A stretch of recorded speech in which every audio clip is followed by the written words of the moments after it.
YouTube. So what you just saw there, if anybody's watching, was somebody on DriveTribe here. That was Sam's 79 Warlock v Cummins. So Power Wagon Donut.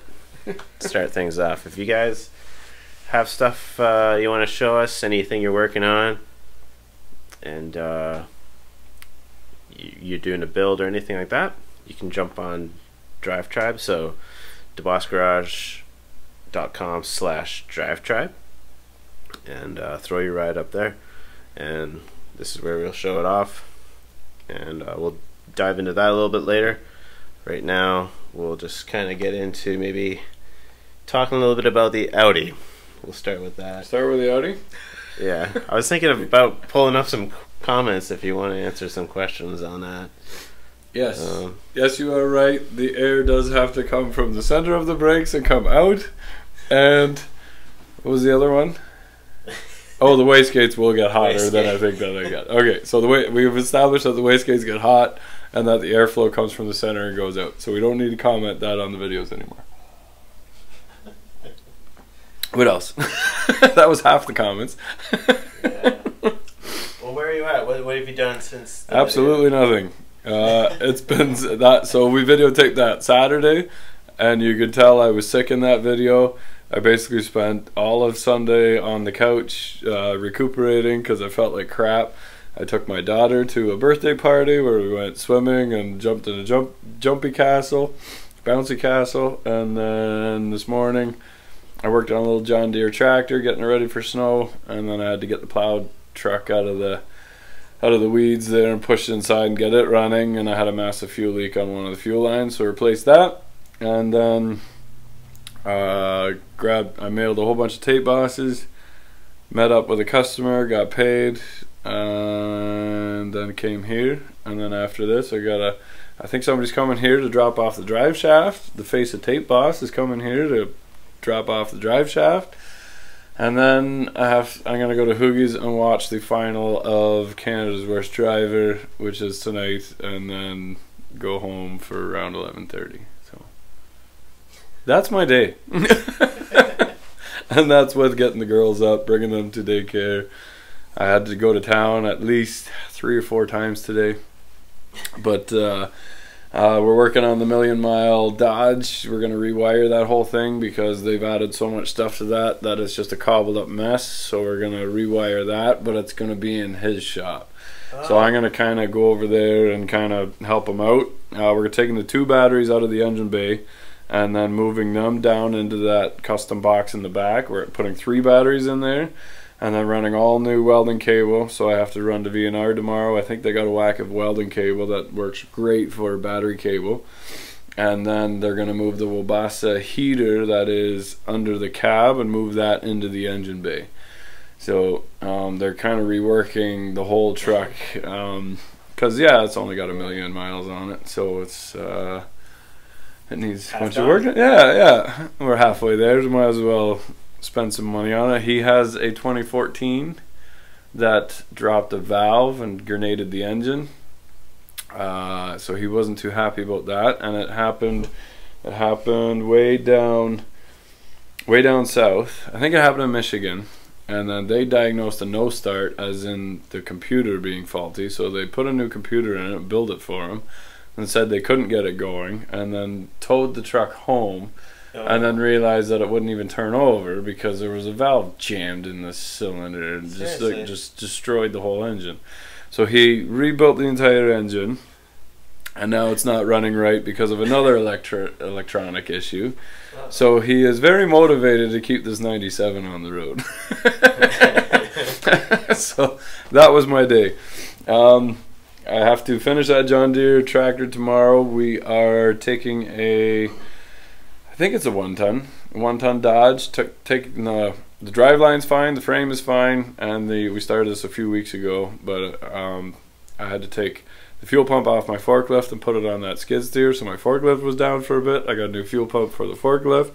Now I can put this body back on the cab so we're taking a 1-ton Dodge and we're actually putting new cab fenders and box on it, and moving the interior from the old cab, putting it into the new cab. That's all done. I'm just about ready to put new brake lines on it and do some wiring while the cab and stuff is off, and then we're gonna put the new body, southern body, back on the cab, and that's an '01 Dodge. So the exact same body style as the one I stripped for the Silverado.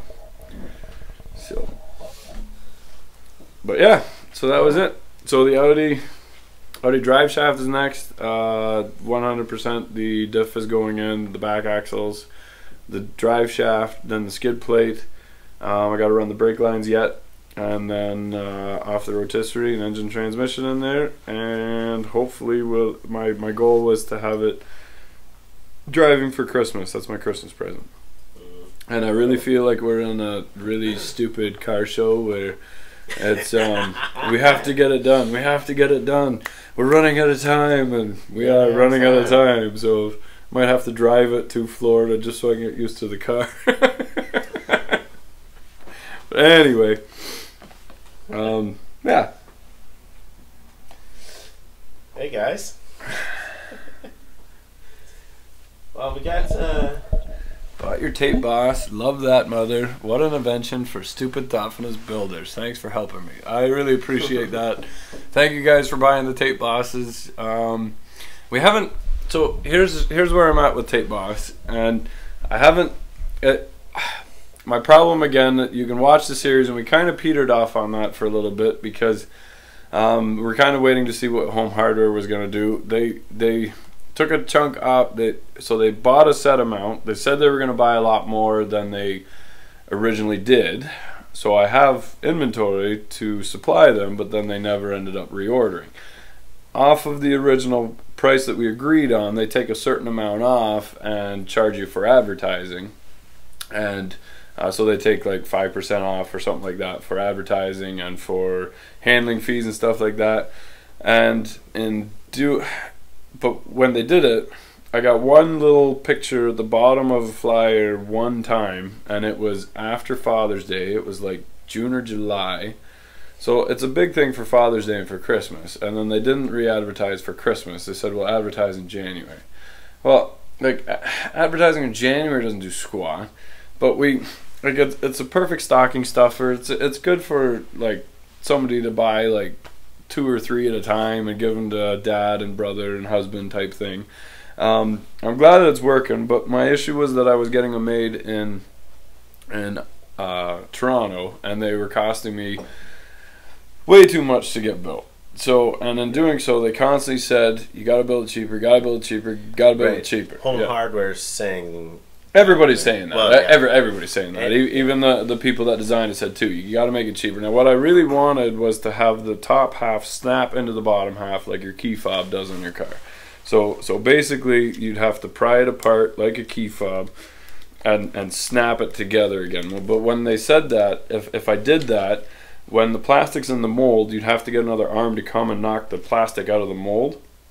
And it would cost more. So it would be cheaper if we made a half that sat in and then locked together. Problem is those tabs are kind of small, and you really need the screw in the center to hold both halves together. If you wanted to take this and just glue it onto something, or like I've had construction guys not even attach it to a tape measure and just chuck it back and forth so that the guy on the roof can hear the measurement, or he'd just throw it in the tape boss and then chuck it off the roof and give it to the other guy.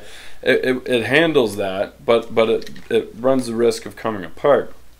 So I went to Asia and got the price for about 10% of what Toronto was charging me, but they're still building garbage. I still can't get it through to them that I need a better housing on it. I wanted a rubber overmold on it. I wanted a professional looking unit, and I'm not getting that. So even though the tape boss is super handy, and I use it all the time and I love it, it's still not the product that I wish it was, but I got to get rid of that inventory that I made for Home Hardware. So until we get rid of that, I can't go on to the next phase. Yeah. But I don't know. Yeah. hoping that maybe if like a company like Milwaukee was able to get on board and actually be able to speak English with somebody, tell them exactly what I want, then we could actually build a thicker plastic with a nice rubber over molds, like something that looks professional.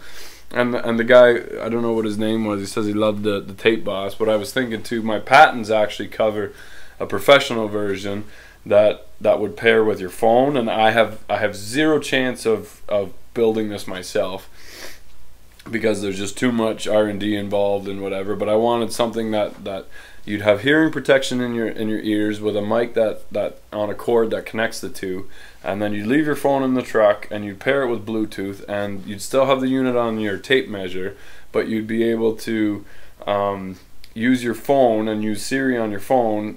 You download an app or subscribe to an app that would be able to do calculations for you. You would be able to communicate with other people on the job site through your phones and Bluetooth and your tape boss. So the guy on the roof can be talking into his tape boss saying, okay, send Jim the measurements of a sheet of plywood. The top is 92 1/4 and the bottom on an angle is 89 3/8, whatever. It's a really crooked house. And then it would just send it to whatever Tim is down below, and every interaction would be recorded on your phone, so you could go back and check, okay, 10:10 I said this, at 10:12 Tim replied, blah blah blah. That way there's better quality control. You could ask Siri calculations, so anything a construction calculator would do for you, it would be able to do that for you. So you can say like your rise and your fall on your stairs, and you're calculating your hips and your valleys and the houses and that. It'd be able to do that for you, and even simple things like 13.5 minus 7 and 13/16, and Siri would spit back, that is this measurement. So there's no doubt on what it is. And then I wanted to put a little projector in it too, that you could call up, email yourself the blueprints, and then call up, say, okay, I want the blueprints for the basement, and then be able to shine that on a projector wherever you're working. Because whenever I was in construction, one guy had the plans, and by the end of the job, they're all torn up, they're written on, they're rolling down the field, getting wet and hitting in a puddle and whatever else, and there's a lot of time wasted on that. So let me know what you guys think of those ideas. Might as well put them out there now. So yeah, then anyway, that's where Tape Boss is right now. I got to get rid of the inventory, and then in the meantime we're still working, trying to find a better manufacturer, trying to get the cost down so we can sell it for $10 a piece on the shelf. That's the main point. The Tape Bosses are way too good quality for the price. Yeah. For the price, honestly. Yeah. So get them now before we find a cheaper manufacturer. No, well, right now there's no foreseeable product change. Right now I don't really have anything in the works to change it. I have the patents, and we're going to keep that. And maybe... Yeah. So limited supply. So get them now, yeah. So, yeah. Yeah. So how did I get started in my own business? Did I touch on that when I did the "This is how I got my house" video? I think I did. Yeah, if you watch that video. Yeah, I think it's in there. I'm not gonna. Yeah, there's quite a bit in there, and then you know what? It's just jumping in with both feet and not being scared. It's I was in a shop, and basically it was the same four walls, and I was going insane. So splitting a tractor was cool at first, and it was cool for a couple years, just rolling a massive tractor apart and walking through it and tearing a whole thing apart. But then it just got redundant, and I wanted something different. So then and really what had happened was I wanted to build my own house. So I quit, started a construction company, built my own house, and then just I got back into it because I asked for dirt from an excavating guy that went to our church. I said I need some dirt, and then he called up, and I was happy because I thought he had some dirt. He said, no, my excavator's broken, I need you to fix it. And then I started going full-time back into repairs again, because he was a great guy to work for, Anthony's Excavating, and that was a full-time job on its own. And then I bought a service truck, and then did a bunch of that. So someone's just asking a little bit about the invention process. You could maybe talk about that, but I want to share a link here. this is basically just Yeah. goes to our website. So if you want to anything about the entire process of starting the DEBOSS invention process, we kind of covered. We made a whole series on that. Yeah, but what actually motivated me to do the project is through Rick and Truth for Teens and a guy that I work very closely with. I've always wanted to do it. When I was in construction, I'm like, somebody needs to, like, I'm gonna invent a voice recorder that attaches to a phone. And guys that were working for me 10 years ago were saying, yeah, we finally did it. It's about time, because you never shut up about how many times you forgot your measurements. But anyway, we were working. I got my house. You know, I was watching Dragon's Den, I think, and I said, okay, I'm 30 years old. I got my dream house. I'm married.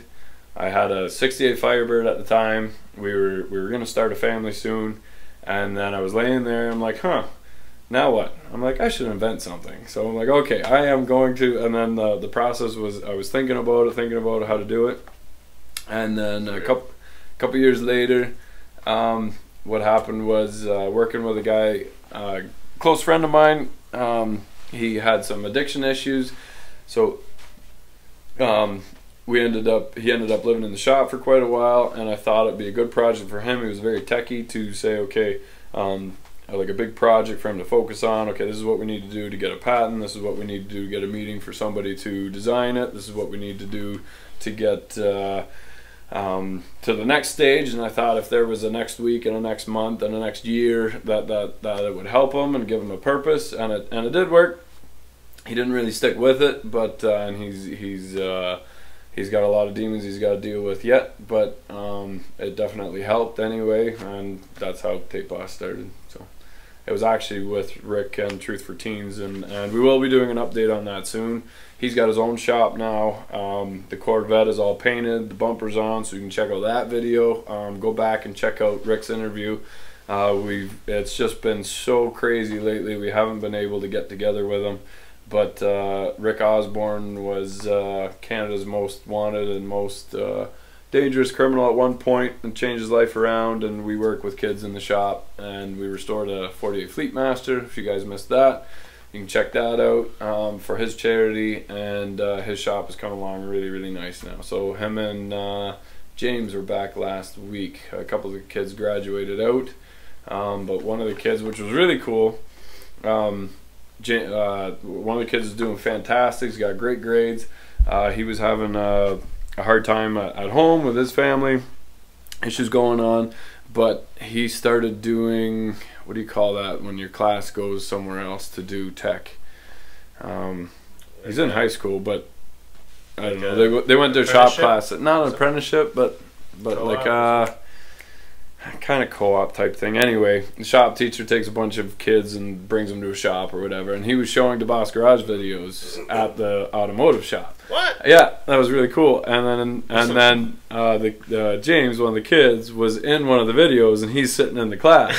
So then instantly he became one of the most popular kids in class. So that was really cool. That makes it all worthwhile. So. Any live chat discount on DEBOSS? We are gonna release a video, and I will talk to Jeremy to get a discount on the DEBOSS. We'll do a sale from now until Christmas. I gotta send an email to him tonight, but I gotta get rid of the express mailing, because it's like $30. I lose money on it now because the shipping rates went so high. I don't know why, but Canada Post is to get the express shipping, which is 2 to 3 days, is $30 for. There you go. Like, if you buy a DEBOSS right now for a limited time, it'll actually cost Rich money to send it to you. Yeah. So how about you guys just buy a Quattro hoodie? How about we go get rides? You can get rides. We still got to work that out. I imagine you're talking about the Quattro. We will be having it at the Toronto Motorsports Park, 100% for sure. If you have a couple of close people that we've worked with, We have access to the Dunville Airport, which has the air strip, and if they've donated a certain amount, then they can take their car. We'll go head to head, and they have a road course there as well, so we're going to do that. And I think on our tier program, if you do sponsor us a certain amount, it comes with rides and so that's Quattro. Specifically something right now. The only way to get a ride in the Quattro is for a company sponsorship. So, you know, if you talk to your where you work or something like that and convince them to sponsor the car, that's one way to do it. Yeah, that's it for now. More coming though. Like once the car's built, like I really don't want to make a whole pile of promises until the car's built. No.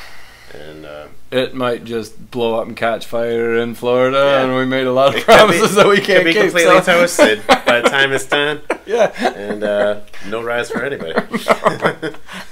So, and then I guess it's a ride and the slow, we'll be refunding everybody. No! Don't make promises that you can't keep. We'll be giving rides in the Tahoe. It'll be the slowest ride at Toronto Motorsports Park ever. Same deal. If you have an idea about a snowblower that goes in front of the truck, really, honestly, sell your idea to somebody who can make it. When you get into something that complicated, it'll cost you, say it costs you $2,000 to build it, it'll cost you $4,000 in lawyer's fees to prevent from getting sued if somebody loses their arm or runs over a kid with a snowblower on the front of a truck. So you'd have to sell it for 20 grand to even think about making a profit. When we were at the at my old shop, we actually made blades for tractors, and it was a hydraulic blade that worked off the 3-point hitch, I think. Yeah, 3-point hitch. We spent a lot of time designing all this thing, and it was a good blade for a little 20-horse tractor because the blade was able to swivel back and forth. And as soon as we started selling them, we got told we can't because of lawyers' fees. You have to get the product tested, you have to make sure that it's all certified, and it is a massive headache. And what I have is a tiny little electronic gizmo where the worst part of it is 2 batteries that a small child could swallow. But say that it acts up and somehow it drops on his foot, everything that you've worked for you will lose instantly because somebody is going to sue you. So I hate to be the bearer of bad news, but I don't want to see you lose your shirt because you didn't realize that there's a lot of lawyer stuff involved in something like that. So it might be like there might be something we could like maybe make some videos on that. Yeah. Like do watch the DEBOSS series. I did link. If you like, look up at the in the live chat window. I did put a link there for the DEBOSS. Check that series out though, because we do go into that even with invent help and all that. Stuff to avoid. There's a lot of people that want to take your money. Yeah, you're trying to invent something. Yeah, and lots of promises, and that's their only job is to leech off of hopefuls to say, oh, I already have a buyer in mind, you know what, we're in contact with them, just send us 10 grand to get the process started, and you've lost as soon as you've mailed that. So 1:40 in the morning. How's it going, UK? It's awesome. I did pretty well all the engineering for DEBOSS. And it's in the video. I took a little piece of plastic, I machined it to something that I figured, okay, this would fit on a tape measure, this is how I'm going to attach it. I gave it to them and I said, I need you to put a voice recorder in something like this and no bigger. And that's what they did, so it worked out pretty good. But you designed the face of it, the face, how many buttons, what the packaging going to do. And any minute now, I think the face of DEBOSS on the package is going to walk in with parts for the Audi. So stay tuned for that. So you might just drop it off downstairs. Yeah. So you can go to DEBOSS.com and you can get them there, and you can also go to Home Hardware and pick them up there. And Home Hardware is not a bad thing. If they don't have them, then you can just tell them to go get them. If you're not in Canada, the website is probably the best place. Okay, yeah, either their website or my website, doesn't matter. But if you're in Canada, if you go to Home Hardware, it's honestly better for Rich and DEBOSS in general because it helps prove a concept you know, how well it's doing on stores, and it gets them into stores because they have to order it from head office, and they won't just order one; they're going to order. You know. Supposedly they're in the 800 stores, so they got a couple thousand of them anyway. But well, that just helps us make sure, and it. Yeah, let us know if you find them in a home hardware. Take a picture. Or... And it would work better again because they didn't advertise them. If you don't know what tape boss is, it's hard. If you're looking for a tape measure, generally you know what you want. You go up, you could shelf, you grab your tape, and you're gone. And having them sit there is not the right spot for them. They need to be on the counter. That when you're ordering your lumber, when you're paying for or getting a quote on your building, for a lot of the home hardwares, they're getting a lot more into the lumber industry. So they need to be on the counter there, so that when you're actually have 2 minutes there while the guy behind the counter is doing his thing, you can say, oh, what's that? Oh, well, that's just a little voice recorder that attaches to your tape measure. Oh, that's a great idea. Give me one, right? And that's where they would sell, but I can't tell home hardware to do that. So Joshua Orkentine, that's his. Like, I can just read everything. Can you let Hoogie know that you have a 17-year project because the GTO is going on 3 years? Cheap 2-post. A used one is 10,000 pound. Yeah. Well, cheap is used.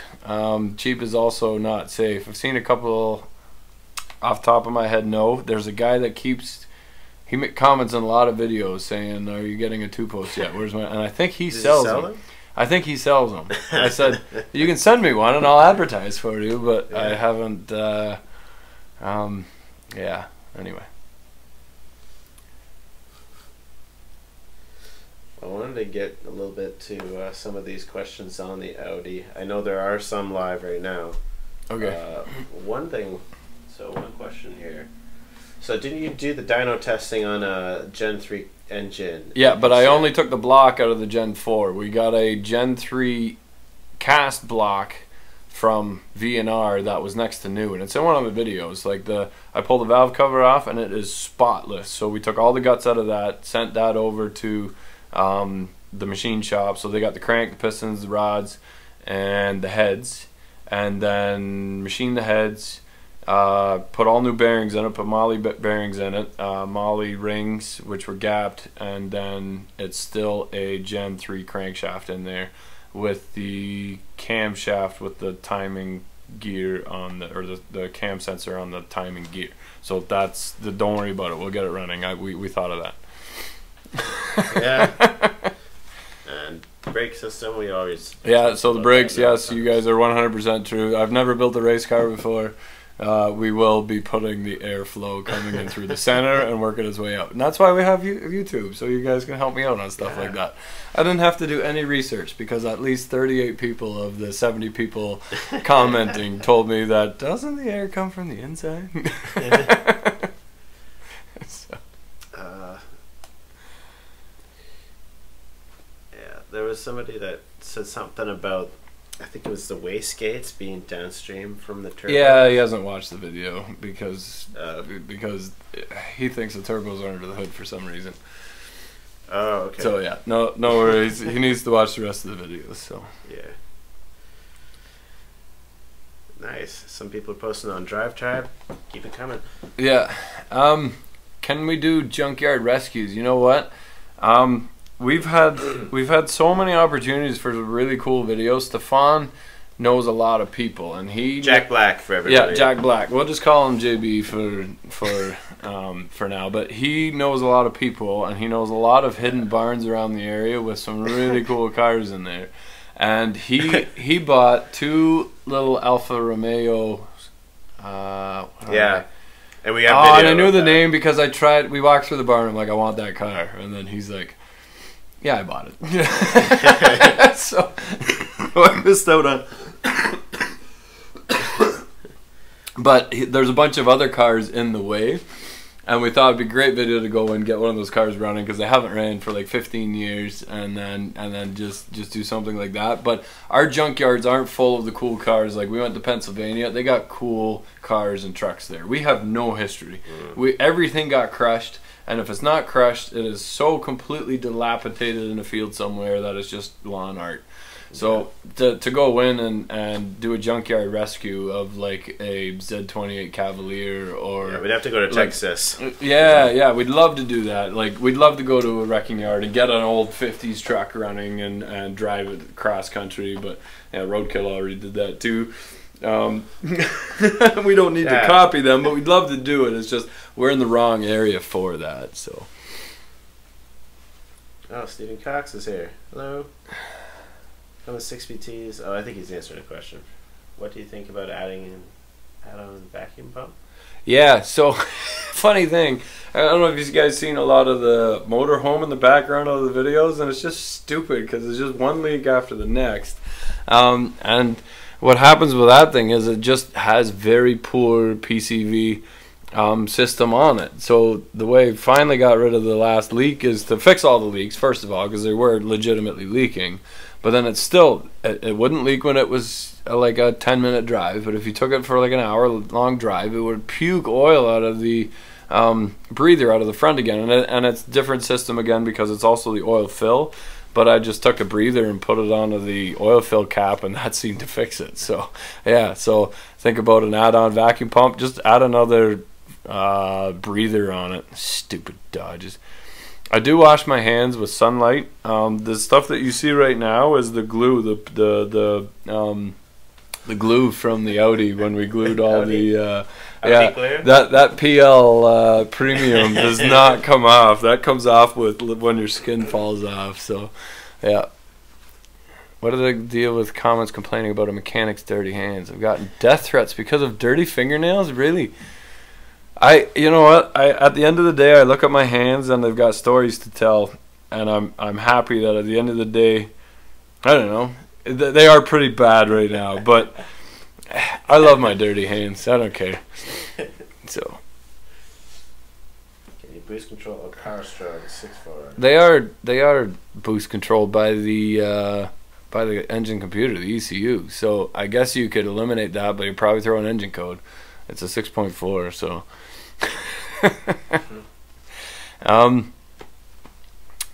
You want to lift trucks with a 2-post. It's a pain because the frames do so many wonky things.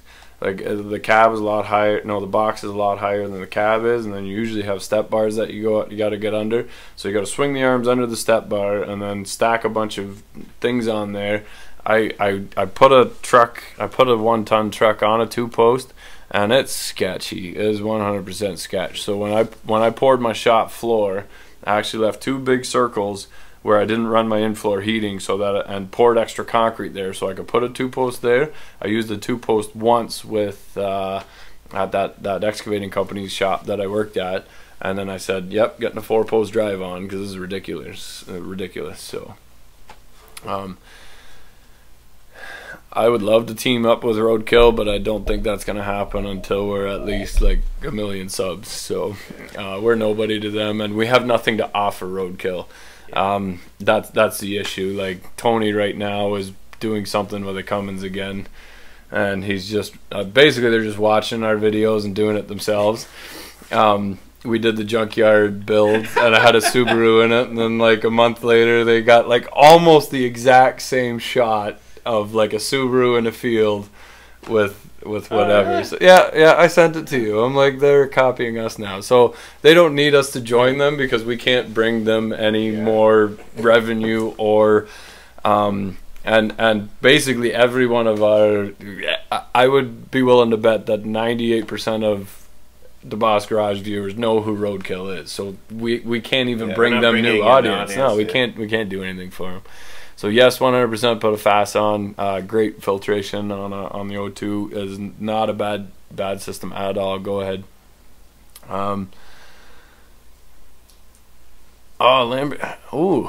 Replica, like the Audi amalgamation of parts. It looks like it could, but nice. I always I thought about doing a kit car at some point, but I wouldn't be doing a Lamborghini.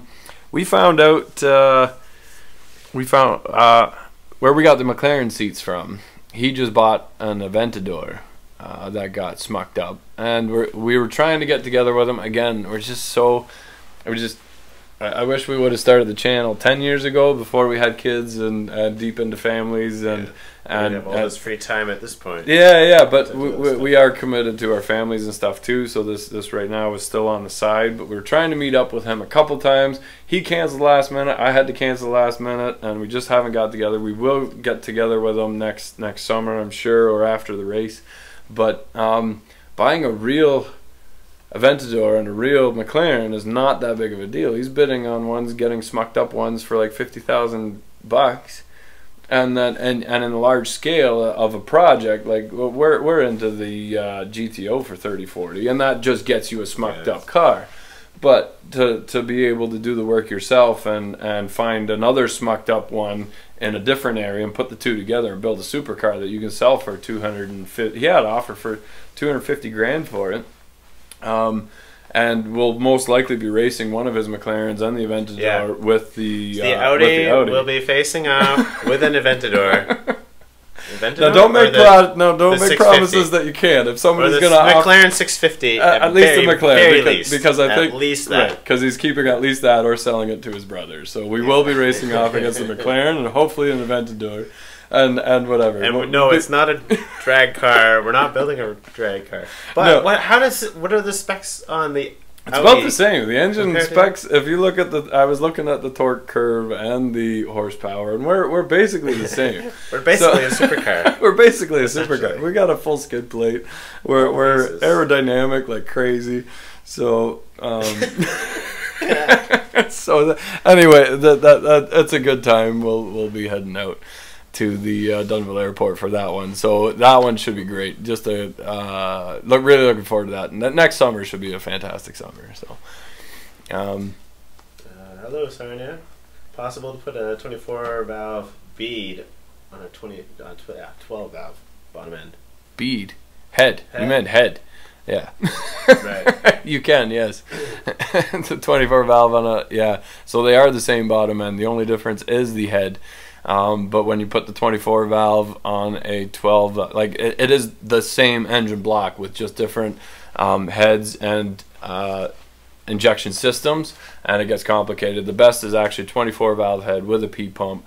There are kits for that, and it's custom fuel lines and stuff like that, but that is kind of the ideal, most reliable, decent power for your bang for your buck type of swap. So look into that. Just Google that. So do something with the Mighty Car Mods. I don't know if you guys saw the junkyard build off. We're still up in the area of 50,000, 100,000 subscriber channels where like they don't want to talk to us the same way that we don't want to talk to that's like a channel with 500 subs coming up to us saying, hey, we should do a collaboration, and I'm like, yeah, go away. So that's like us going to them. Well, we don't get that request from anyone with 500 subscribers. It's, hey, sub for sub. You sub to me, I'll sub to you. That's the scale we are on YouTube. We're having a great time, but we are still a nobody. So we're somebody now. We're somebody. 4BT and a smart car. Check out, speaking of junkyard build, check out Shifted Interest. They're building a smart car, like a smart car sleeper. I've watched little bits and pieces of it, but they've got some pretty neat stuff. What are the engines that they're putting in that? A motorcycle engine or something. Yeah. That's right. But I'm sure they'll be getting it together sooner than later, but they've been pretty steady on it. But anyway, check that out. We won't be doing a smart car anytime soon. We're actually, like we say, you never know what you're going to get on DEBOSS Garage. just because not everybody watches the live chat, we've got tomorrow morning I'm going to V&R to pick up a dune buggy, a full dune buggy with like independent suspension all the way around, good steering, and it's got a blown engine in it. So we're gonna put that one into the lineup on the field, and maybe just like this should be like a week-long project, and that's it, like done and out. But I want to put my wife's 2.4 Ecotech behind it, and just do wheelies with it. So that's next. And then we've got something incredible lined up that we're working on with another channel that's in the works after the Audi and the C10 and whatever. And that one is going to be kind of like a hidden project, because it's so one-off, unique, that we don't even really want to release it until it's finished, and then backdate all the videos to show you what we actually did with it. So I need like 3 more riches. 64 Ford 4000 tractor pukes oil out of the intake if glowed for too long. Well, the glow plug has nothing to do with that. Out the intake, yeah, you got some valve issues.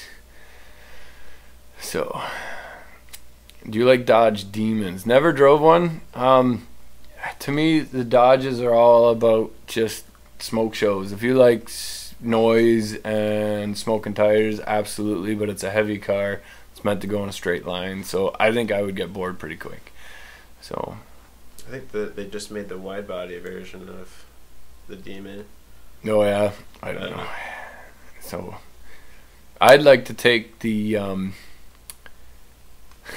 yeah, and actually we thought about it. I'm like, I'm in the wrong country building our stuff in Canada. We have to import all our parts from the States. We pay a massive duty at the border. For me to tell my customers, like, I can do this for you, but it's gonna cost this much. Like, yeah, we can't. Like, that doesn't make any sense. I'm like, dollar sucks, the import sucks, the taxes sucks, and we really do need to go to California. So what's your favorite car manufacturer, Aaron? So Aaron comes from a whole other world. Well, kind of. I mean, I grew up on a farm, so I'm not like city boy over here, but I did move to the city for videography and everything. Yeah. And but you were saying that like you bought newer cars for you and your wife, and you I think just in the city, it's a very different mentality. Everybody's all about get a new car, warranty, and get 0% financing. Like that's our solution for everything. Mechanics in the city are a very different breed than anyone out here. So like, yeah, you're kind of, you got, the only way you're gonna find a good mechanic is if you know somebody who has one. Yeah, and that's probably true generally, but a lot of them are just trying to rip you off and make money where they can. But in the city, you've got enough people that you don't have to keep steady customers, because there's always somebody to replace you, right? And chances are you don't know that person, and they're not gonna word of mouth you saying you're good and bad. Small towns, completely different. Everything's word of mouth, because you only screw 3 or 4 people, and they all meet up at Tim Hortons there and have their little chat, and before you know it, you're out of business. Like in 6 months, you could be under, because it's just a small town. People talk. It's 12,000 people. There are no secrets. Yeah. So as far as my favorite car, I was always a Viper guy. I don't know if I would say that anymore, but because they're not making those anymore. No. But back in the day when they were the thing, Aaron actually fits in them. So you're too tall. so yeah, you can't fit in it. Too tall for like the biggest car. The car's like 20 feet long. The nose is like 12 feet long, and they don't leave enough room for your legs in the cabin. It's very, very disappointing. Yeah. So the weak point in the Audi build, I'm wondering if you'll be able to harness all the power from the turbo V8.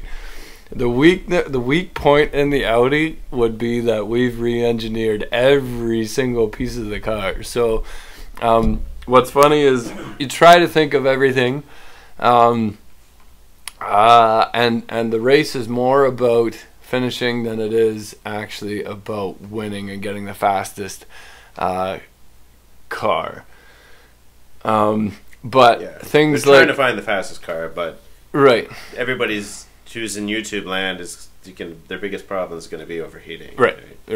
And I should have made a video on my predictions. I went on Freddie's videos and I said my prediction is that everybody's going to overheat, every one of them, and every one of them did.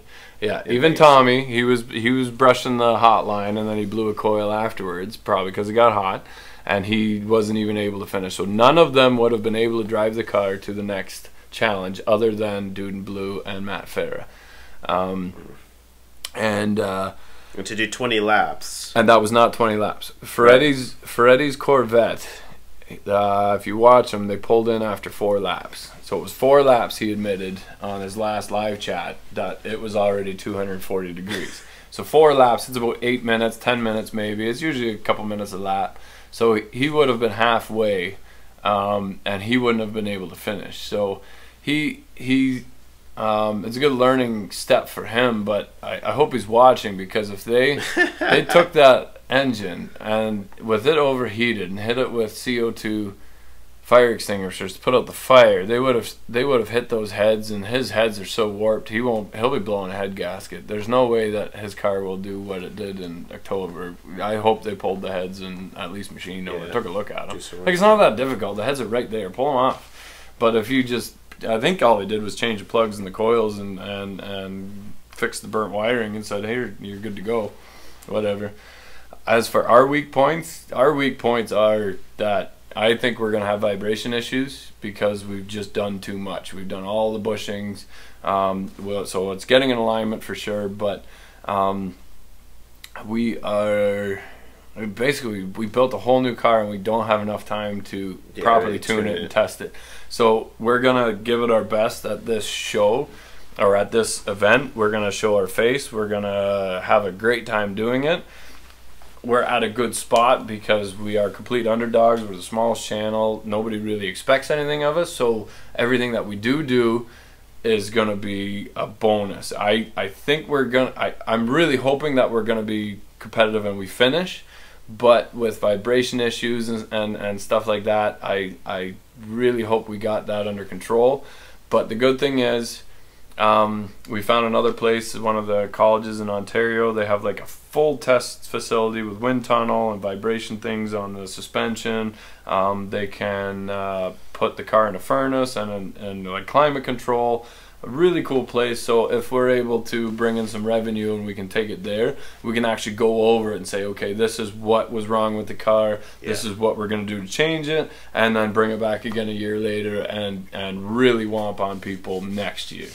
But I'm just going to be honest with you that next year well, hear that, Freddie? Do it again. I'm just going to be honest. I'm not going to say we built the best car in the world. I'm saying that we're doing our 100% best. We will have the coolest car there. The wrap that we've got designed for it is insane. It's going to get wrapped right after New Year's. But I'm not going to say that we are going to 100% win. Yeah, and it's just, no, I can't. It just, I don't have enough time. But yeah, I am very confident in everything that I've done. I'm happy that we've got a drive shaft that is balanced. I'm happy that we've got 3 of the 4 axles that are original, and that as long as the clutch and the bell housing and everything hold up on the 01E, we should be really good. I think we're heading down. We're hoping to hit up Matt one more time, maybe put on the all-wheel drive dyno before we go, get out the last of the kinks that way, and then get a nice E85 tune. Maybe as well as 93. We don't get E85 here in Canada, right? No, well I don't think so. I've never seen it. Yeah. So we don't want to tune a car that's going to be useless to us. Yeah. So, but that's the nice thing is we can pull up different tunes. So. But race is mid-January. Stephen was asking. It's in Florida. Yeah. Miami. Yeah. Everything finishes in Miami. Okay. And the 4430 repair, I don't know. I haven't talked to him. If he knew what the bill was when we got into it, he probably wouldn't have fixed it in the first place because it really wasn't that great of a tractor. So,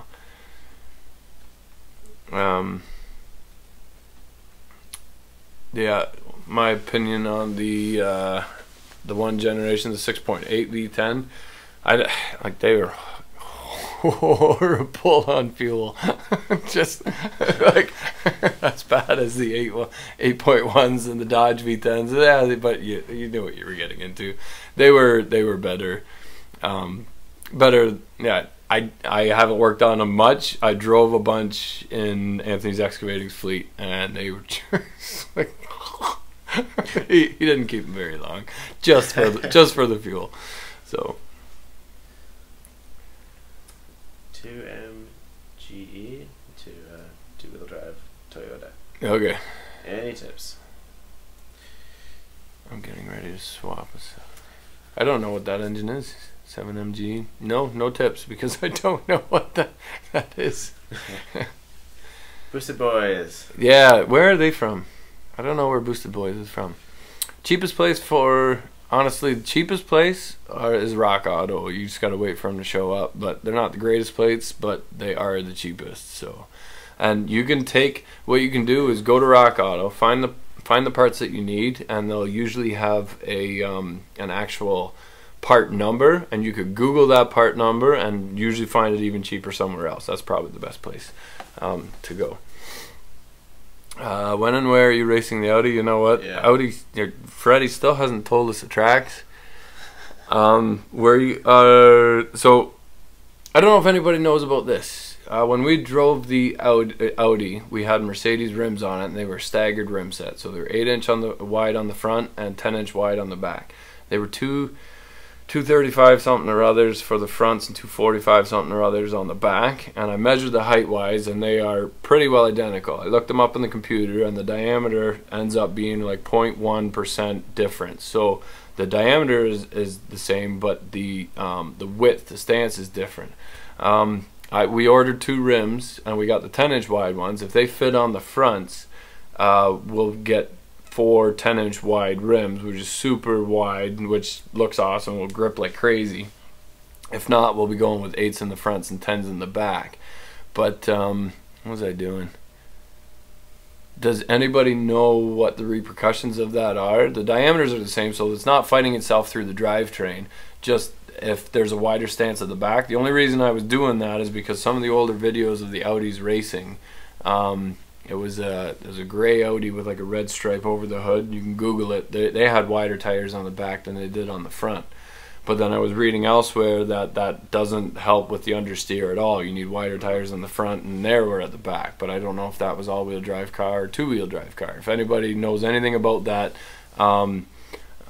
just chime in and send us the info. So we're getting a 25mm positive offset on the rears and 35s on the front, which should bring the outside of the tires the same, and then it should follow itself. But if anybody is an expert in tires and rims, I'd love to have a conversation with you guys. So just to keep track of time here, we've got about 15 minutes left. Okay. We're gonna hop over to DriveTribe. Before I do that, Boosted Boys is in Colorado. Zip Ties and Bias. Someone's asking where they are, where he is. He's in Alberta, right? Who's that? Zip Ties? Zip Ties? Yeah. We're in Skeeter? Ontario, so Skeeter, yeah, the collab is going to be disco. bit of space there, but hey, maybe someday, maybe one day. You know. Yeah. Here, we'll just head over here. This is DriveTribe. Some guys have been throwing in their trucks, different projects. So what we got? We got 2002 Suzuki Vitara, nice. Vitara. Yeah, let's check this out. Yeah, right on. So that show that I worked on was Canada's Worst Driver, and they love the little trackers and the Suzuki sidekicks. More or less the same thing, but super cool little vehicles to bomb around in. That thing will be a riot. Just watch out in corners because she looks a little tippy.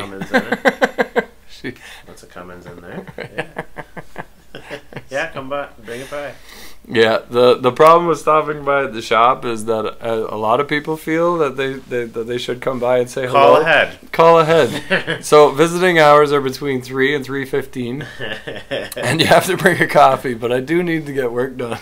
So yeah, bring a Tim Hortons coffee. Yeah, so that it does become kind of a pain. There's like a bunch of local retired guys who really like to stand around and watch me work for 2 hours, but I'd like, please go away. So, anyway. Yeah. So there's a few projects here. Nice. Guys, what was that? Oh, sorry. nice. Just a couple of them. Yeah, he had what they are. Yeah, see, Hoogie should be here. Be like, oh, that's what that is. I have no idea. 64 Galaxy. Yeah. 81 Malibu. That was our first derby car, except ours was a 4-door. Poor guy. Nice. Nova. Yeah. And a 53 Bel Air. Nice. Yeah, sweet. Yeah, we had to buy a derby car for my bachelor party. We put a car in a derby, and then we told the guy that we were gonna restore his car. He's like, "Oh, so many people! Look at that! Oh my! Nice! Oh, here we go. Very cool.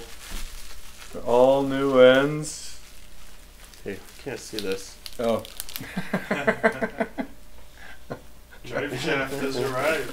So you gotta grab a seat there, Colin. We were actually talking quite a bit about Tape Boss. This is the face of Tape Boss. Have you recognized that beard? You recognize this beard? That's the corner. Because you bought a Tape Boss.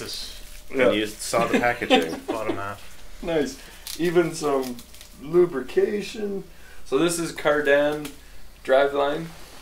Yep. Yeah. Cardan driveline, and we don't know how to pronounce it. We don't. Here's a sticker. So check them out. We'll be making a video on them too. Actually, you gotta sit in this one, Colin. I sat in this one before, so it's dirty. Nice pens. This is Colin. This is your friend. Nice. Ooh. Right on. Cardan driveline and machine stickers shop. for the Audi.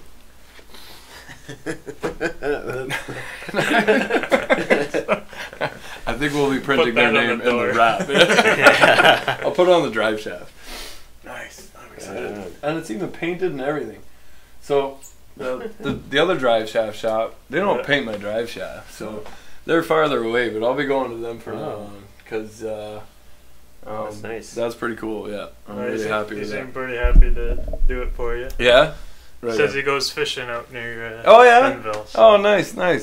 Because nobody will do drive shafts with the CV ends, with the Cardanic ends. And then finally, I was like, yeah, well, it's in the name, so they obviously advertise. The place is a mess, right?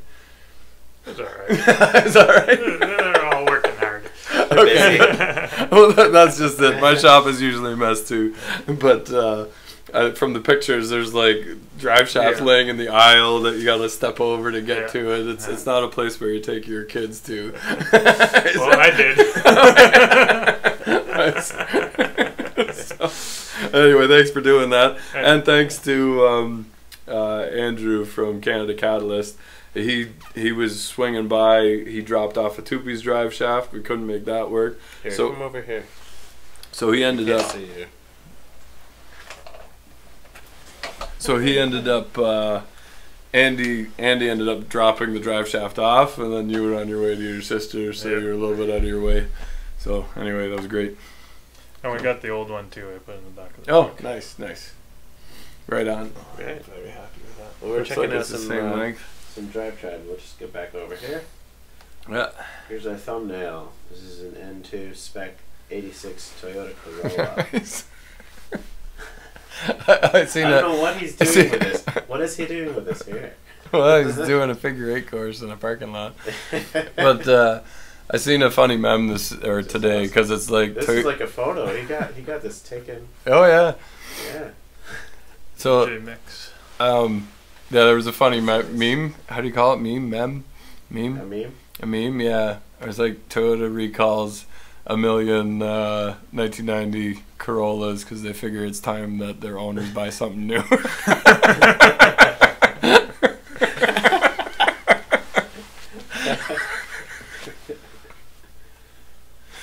Brazil. Nice. Oh, you're lucky. That's a diesel, isn't it? Diego. Yeah. What is this little thing here? That's awesome. Ford Ranger. Ranger. Yeah, but I think it's got diesel in it.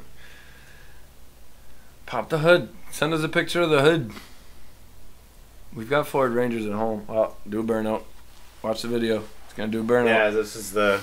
Oh, this is the video? Oh no, this is a different one. Yeah, he's gonna do a burnout. So you can tell if it's a diesel or not. Will this work? Hold on. Anyway, any other questions? Yeah. Hi from New Zealand. What time is it in New Zealand? That's like, is it in the morning already? 82 crew cab first gen converting from gas to diesel. Nice. So Where if did you see that? he's building an 82 crew cab first gen converting it This from. guy. Austin. Oh, nice. That's a nice photo. Don't paint it. Yeah, no. Very cool. Any updates on the van? Yep. He. Right here. So we're following this guy, Greg. Yeah, and Greg, sorry, I missed your call or your question on Patreon.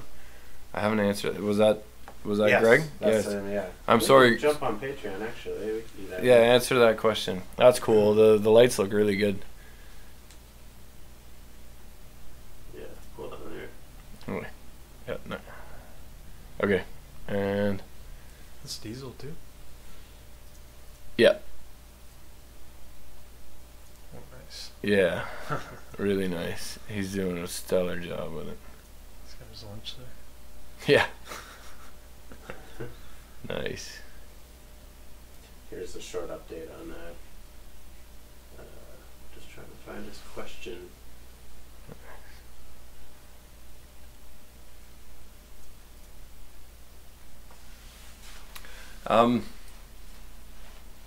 It's not too bad to rebuild the rear end in a 70s case. The 680C, if you can, that's something you can tackle on your own. It's not even that. It's not like a car where it's going down the road. You gotta make sure you have some backlash on it, and it will make noise if you don't do it right. But if you've got a shop and a little bit of ambition and some time, go tackle it. So. Oh, you did answer. Oh, I did? Okay, good. Yeah. All right. Okay, I feel better. I thought I didn't answer your question, and we're not going to go over that then. Yeah. Yeah. Cool. And here, we have to check this one out. Yeah, right. I want to show 89 lasers. Nice. 4BT. Nice. Oh, cool. Inspired by the Tahoe. Nice. Right on. This is a video. You'll have to go on to DriveTribe to play that because I can't do things with audio.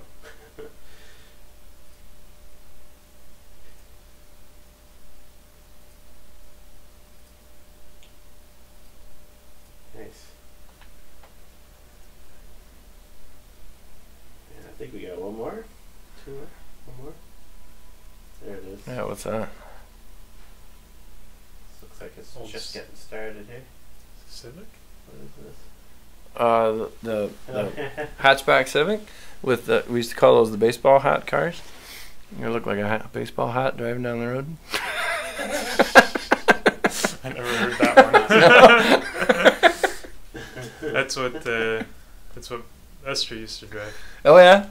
Oh, fantastic Same cars. color. They're Teal. like, oh yeah. Yeah. They go forever. We'll make an update Ford video soon. The video that we did was not ever meant to be why I'm not a Ford guy. That was an intro to another video about the shop that I used to work on. They replaced they did a Cummins swap and an F550 because the 6.4 blew up twice.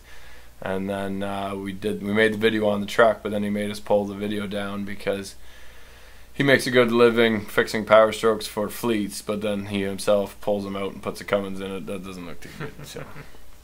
So we had, but we'll make an update video on a more proper one as to why I don't like Ford. So. That was this question. Yeah. Well, two people. Yeah. Why Yeah, so yeah. anti-Ford? So. All right. I think some people are leaving, and I think we're pretty close to leaving too, right? Yeah, we're at the end. So Yeah. Stay tuned. Thanks, guys. New video, short video tomorrow, and then Wednesday. Yeah. Some more tool reviews and some more small repairs. I got another Ford repair today. Do you have another camera? A little camera? Yeah. My camera's okay. I just need to go into Hoogie's. I'm just gonna record that. So I need a card for it. Always keep a few in stock. All right, thanks for watching, guys. Yeah. I'm gonna go home. I got one more stop to go watch the end of Canada's Worst Driver, and then I'll go and throw this drive shaft in. Hold on here, I gotta get back in and log out here. Oh. All right. Yeah, no, and just to be clear about the Ford, guys, I don't have any issues with any of the square bodies. Are we gone? No. Okay. I have nothing against the square bodies. I like the square bodies. There was no difference between them and the Dodges and the Chevys. It was basically anything from like 96 on, they started like building garbage. And that's why I don't like Ford. Anyway, if you drive a nice square body, good for you. I like the looks, I like the trucks, and I would consider getting a square body myself. Just, I don't need another vehicle for a while. So. And yeah, basically, we build our own vehicles. Yeah, and I'm not saying GM's the best not because either. we prefer one brand over another. Yeah, they're all junk. We all build junk. So we build it ourselves. Yeah, I'm all pro GM, but then I pull the engine. Probably never be sponsored by any of these companies, except maybe Cummins. I mean, we have to. You know how we get sponsored by Cummins? We have to do something with, like, promoting their newer stuff. Right. And unless we do that, I don't think they're gonna care. Right, like, but yeah, they make zero money. They're not making any money on 12 valves. or us 4 telling BTs. people to buy 12 valves is not helping. No. Throw your 12 valve away and go buy a nice new 6.7. Yeah. What was I gonna say? Even Audi, I'm like, oh, we should really get in with Audi. They're like, you pulled out our engine and put it in LS. You're like, we're not touching this thing. There's like barely any Audi left in it. Anyway, all right, see you guys. All right, see you guys.